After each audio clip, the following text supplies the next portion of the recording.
Career का चुनाव आपके जीवन का one of the important milestone होता है। जब आपको राह चुनना होता है कि अब किस राह पर चलूं कि कम से कम आपकी जीवन ऊर्जा वेस्ट हो और आप अच्छे से अच्छा जीवन जी सको। तो ये प्रश्न सब बच्चों के ऊपर, सब माता पिता के ऊपर एक यक्ष प्रश्न की तरह होता है कि हमें अब किस रास्ते जाना है। तो आध्यात्म की क्या मदद ली जा सकती है? कृष्ण गीता में ऐसा क्या कहते हैं जिससे आपको कैरियर के चुनाव में मदद मिले? तो भगवान कृष्ण ने कहा है, चातुर्वर्ण्यम माया सृष्टि गुण कर्म विभागशः, प्रकृति के तीनों गुण और उनके संबंध कर्म के अनुसार मेरे द्वारा मानव समाज के 4 विभाग रचे गए। यानी व्यक्ति भगवान के हिसाब से गुण और कर्म के हिसाब से 4 प्रकार के होते हैं, और ये केवल जाति के आधार पर नहीं है, गुण और कर्म के आधार पर 4 ही प्रकार के होते हैं। और अब ये वेस्टर्न फिलॉसफर जो जहां पर ऐसी कोई जाति व्यवस्था या विचार नहीं है, वहां पर भी ये पाया गया कि जो माइंडसेट होता है आदमी का वो 4 तरह का ही होता है। तो अब हम इस बात पर चर्चा करते हैं, आते हैं कि जो माइंडसेट होता है वह कितनी इंपॉर्टेंस रखता है आपके कैरियर के चुनाव में, या रखना चाहिए। क्योंकि जैसा आपका मन का टाइप है, यदि उस टाइप का कैरियर आपने चूज कर लिया, तब आपका जीवन जो होता है वो सुखद होने की संभावना सबसे ज्यादा है। क्योंकि यदि आपने ऐसा रास्ता चुन लिया जो आपके व्यक्तित्व के हिसाब से बिल्कुल भी ठीक नहीं है, तो आप उस रास्ते पर चलोगे और चलते चलते थका हुआ महसूस करोगे। और दूसरा व्यक्ति उस रास्ते पर चलता है जो उसके मन के प्रकृति के अनुसार, गुण और कर्म के स्वभाव के अनुसार है, तो उस व्यक्ति की सफलता की दर बढ़ती जाती है। और सबसे बड़ी बात, वो काम करते हुए नहीं थकता है, तो उसकी सफलता 2 गुनी 4 गुनी बढ़ती जाती है। तो एक ऐसा जीवन जिसकी हम कल्पना कर सकते हैं कि जिसको करते हुए हमें कर्म का बोझ ना लगे, कम से कम बोझ लगे। ऐसा ना हो कि ऑफिस जाते समय, दुकान जाते समय, खेत जाते समय पैर भारी हो जाएं, ऐसा लगे कि अरे चलो आज चलते हैं, बड़ा मजा आएगा। तो ऐसा तभी संभव है जब आप अपने माइंडसेट को समझें। तो भगवान ने कहा गुण और कर्म के विभाग के अनुसार 4 तरह के मैंने विभाग रचे हैं। तो बोले 4 तरह के कौन से? तो बोले ब्राह्मण, वैश्य, क्षत्रिय और शूद्र। तो हमारे कल्पना में क्या आता है कि ब्राह्मण, क्षत्रिय, वैश्य, शूद्र एक स्थायी व्यवस्था है जो हमारे भारतवर्ष में चल रही है कि इस जातियों के लोग इन वर्ण या व्यवस्था को फॉलो करते हैं। लेकिन इसके माइंडसेट को अपने कैरियर के चुनाव में कैसे उतारें? क्योंकि यदि हम माइंडसेट को नहीं समझे और हम केवल जाति के आधार पर सोचेंगे, या हम इस बात को ही गौर करेंगे आस पड़ोस के लोग क्या कर रहे हैं, आपके आसपास के लोग कर रहे हैं, तो आप अपने आप को एनालाइज नहीं कर पाओ। आपको करना क्या है? आपको अपने माइंडसेट को समझना है। जैसे एक उदाहरण दिया जाता है ना कि छिपकली को यदि हम पानी में तैराएं और चिड़िया को दीवार पर चढ़ाएं तो क्या संभव है? छिपकली दीवार पर चढ़ने के लिए बनी है। उसी तरह जो मछली होती है वो पानी में तैरने के लिए बनी है। दोनों के गुण और कर्म अलग अलग हैं। तो यदि सही चुनाव किया जाए तो आप आसानी से दीवार पर चढ़ पाओगे या अपने जीवन के अगले लक्ष्य की तरफ बढ़ पाओगे, और सही चुनाव ना किया जाए तो आपका जीवन असफलता से भरा होगा। और ऐसा कि होता है।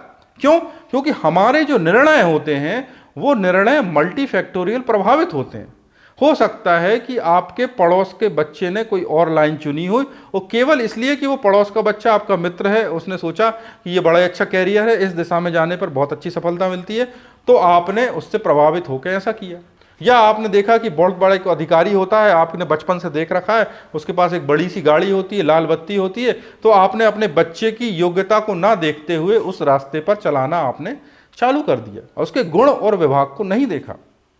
अब आज के समय में आप ये नहीं कह सकते कि जाति व्यवस्था बहुत अधिक बची है। तो आज की समय में परिस्थितियां सभी जाति के लोगों के पास लगभग समान सी होती हैं, बहुत सारे लोगों के पास समान सी होती हैं। आप ये नहीं कह सकते कि ये कौन सी जाति में पैदा हुआ तो इन गुणों को लेकर जन्मा है। अब हम गुणों की ओर चर्चा करते हैं कि गुण कैसे हम जांचें। अब इसमें हमारी जो समस्या है वो हम लोग समझते हैं कि एक गुण बड़ा है, एक गुण छोटा है। हमें इसी माइंडसेट से निकलना है कि ब्राह्मण बड़ा है, क्षत्रिय छोटा, या क्षत्रिय बड़ा है, वैश्य छोटा है।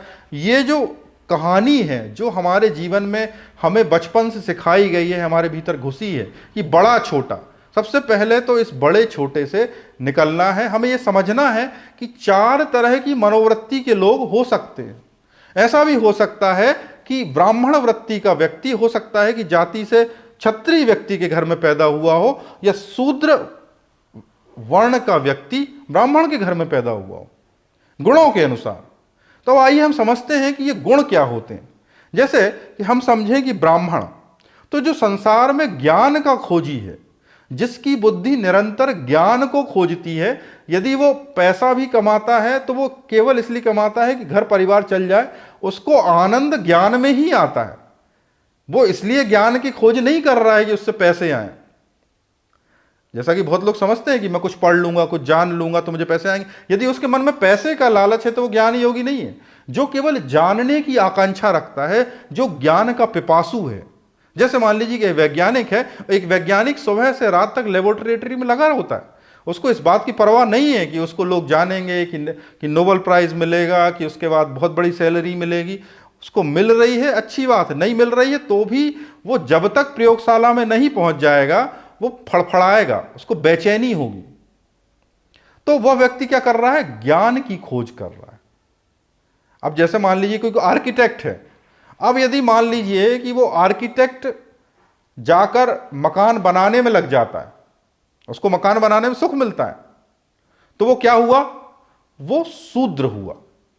और एक व्यक्ति जो मकान बनाने के डिजाइन के विषय में सोचता है, रिसर्च करता है कि कैसा डिजाइन भूकंप रोधी होगा, कैसा डिजाइन जो है वो अच्छे तरीके से एनवायरनमेंट को झेल सकेगा, कैसा मटेरियल सस्टेनेबल होता है, तो उसके दिमाग से क्या हुआ?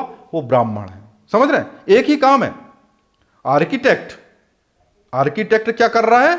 वो एक आर्किटेक्ट घर बनाने में लग गया, वो घर का डिजाइन बनाता है और उसको घर बनाने में मजा आता है, कंस्ट्रक्शन में मजा आता है। तो वो क्या बन गया? शूद्र वृत्ति का, क्योंकि उसको परिश्रम में मजा आता है। और एक व्यक्ति एनालिसिस कर रहा है कि मैं आर्किटेक्ट हूं लेकिन मुझे एनालिसिस मजा आता है, लोगों को नए नए घर के डिजाइन को के विज्ञान को समझने में मजा आता है, अब इस विज्ञान को फैलाने में मजा आता है। उसको घर के निर्माण में उतनी रुचि नहीं है, उसकी रुचि उसके विज्ञान में है कि कैसे इस मटेरियल से मैं बेटर घर बना सकूं। तो व्यक्ति क्या हुआ? वो व्यक्ति ब्राह्मण माइंडसेट का हुआ। अब एक दूसरा व्यक्ति है जो दुनिया भर के काम ही इसलिए करता है क्योंकि उसको पावर चाहिए, पावर हंगर है। वो चाहता है कि मुझे शक्ति की आकांक्षा हो, मेरे पास बल हो, वो इतना बल हो कि लोग मुझे जाने। वो दूसरों की आंखों में स्वयं को देखता है। जब वो देखता है कि लोग मुझे नमस्ते कर रहे हैं तो उसे सेटिस्फैक्शन मिलता है। तो ये व्यक्ति शक्ति का खोजी है।